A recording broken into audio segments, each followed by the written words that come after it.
I've been doing quite a bit of leadership work myself in the university context as an academic, as a teacher and as a leader. But one of the things that I started to notice probably about 12 or 13 years ago was that I myself was suffering a lot in my role, and I felt as though the impact that I was having on others was not good. Yeah? Two quick examples, I'd find myself in many conversations, both at work, but more poignantly and painfully at home, perhaps with my youngest child, Charlie, and he'd be having a chat to me about something, and I'd be somewhere completely different, I'd be off thinking about the next day or the day before. I wouldn't be there. In another big sense, I found myself constantly deferring life, constantly saying to myself, I'll just get through the next project and then I'll live. So it really took me on a journey of thinking about leadership as much more a process, a practice of liberating, if you like, a practice of seeking to empower people. One of the things that we have increasingly good evidence for is that, really difficult, big things happen in our lives and our work. But what often creates the stress associated with those issues is how we think about it, not the event itself. When you wake up at 2:45 and you've been in a lovely deep sleep, you're lying there, something's woken you up, it might be a noise somewhere, and you suddenly start to think, God, gee, that meeting didn't go well yesterday. That's the problem creating one. Yeah? You recognise that one? Yeah. So it's a fantastically powerful tool and fantastically useful, but the point is that many of us spend our entire existence in this mode. We are our thoughts are us. And one of the things that scholars of mindfulness and researchers around mindfulness tell us is that actually by thinking less, we reduce that stress. So if you've got a device in front of you, if you wouldn't mind just putting it down for a moment.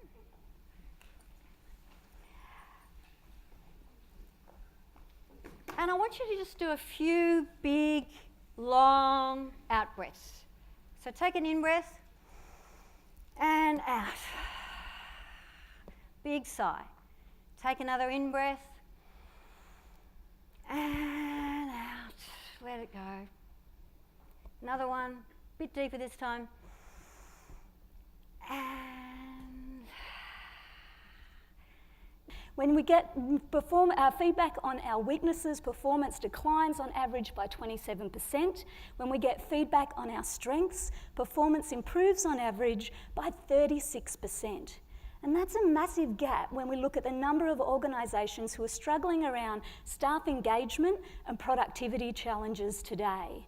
Now, the good news is we've discovered, because our brains keep learning our whole lives long, is you can absolutely take a weakness and turn it into a strength. And while scientists are still debating exactly how long this might take you, some of the current estimates suggest that in order to master a behaviour, it may take us somewhere between 8,000 and 10,000 hours of deliberate practice.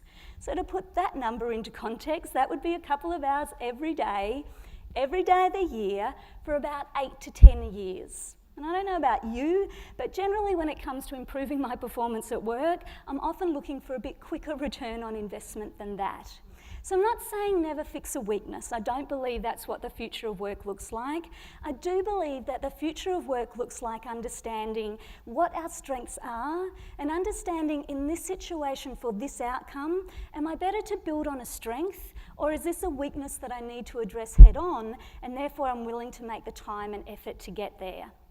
The challenge is that most managers are still having the wrong conversations with their employees.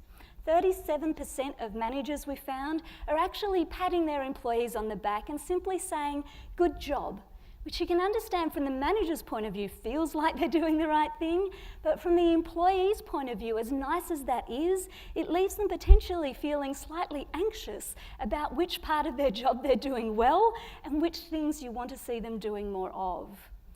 And then the final bit we try and encourage people to do is see if they can find one small way that each day they can start putting their strengths to work. We find the biggest reason people don't start with this practice is because they feel that they're too busy, too much on. You know, after this project's done, after the holidays, you know, when I've recovered from the flu, when the kids are back at school. And so by shrinking the change and using our natural neurological habit loop to create little everyday habits for just 10 minutes a day to have the chance to do what you do best, it's easy to embed these behaviours into the way that we're working. We went through a journey of understanding what was it about our great performers that made them great performers. And you'd often hear around the corridors of SEEK, that's not the SEEK way of doing things, or that is the SEEK way of doing things. So we wanted to articulate what exactly that was, to give people that were new to the organisation or those that weren't performing at that level a really great framework for success.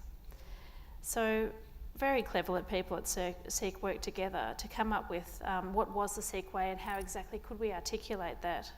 So we set out to codify the culture and actually articulate what was it about our culture that made it a high-performing place to work. We identified a group of attributes and beliefs, and the attributes were what was happening with our high performers on a daily basis, what they were demonstrating, what was causing them to work really, really well. The beliefs is what brought us together as a group of people. So on the attributes, we identified that what we found as a commonplace in the areas where people were doing really well was a passion for making things better than they were the day before. They had great judgment and decision-making abilities, that they could make good calls. And it didn't mean that they were making great calls all the time, but they put a lot of thinking up front. They thought about the business purpose and they came to a good idea. They have the professional skills, obviously the technical skills that they needed within the organisation, but also leadership skills, and recognising that as a separate group of skills, not just someone who's been in the same role for a really long time, moving into a leadership position without that particular strength. And one of our big techie IT dude teams of about 70 people came to me with the same problem as the office manager, saying that we don't have enough space for the amount of people that we've got. We need to do something, we need to refigure the space so we can have enough desks. And they were actually really interested in the idea of activity-based working. And they had heard a bit about it. I think the technical people in an organisation hear a lot about workspaces, probably a lot more than other departments. And I'm fascinated by the concept of activity-based working. So we went down the path of solving the problem by scraping out what they had and reinventing the space for their purpose. And of course we came up with different types of spaces for them, quiet spaces for focus, one-on-one areas, collaborative areas. What I've noticed myself is the rhythm of work is really changing. We're seeing that now. We're hearing a lot about it, about the 9-to-5 paradigms really shifting. The old 8 hours of work, 8 hours of play, 8 hours of housework that my mum and dad fought for is really changing into an all-day proposition. And I mean, I personally think and see that social interactions are changing too, so that they become more prevalent during the workday. But in return, we're actually answering our phones at night time. And I think there's going to be a real battle to get that work-life balance because it's actually happening all the time.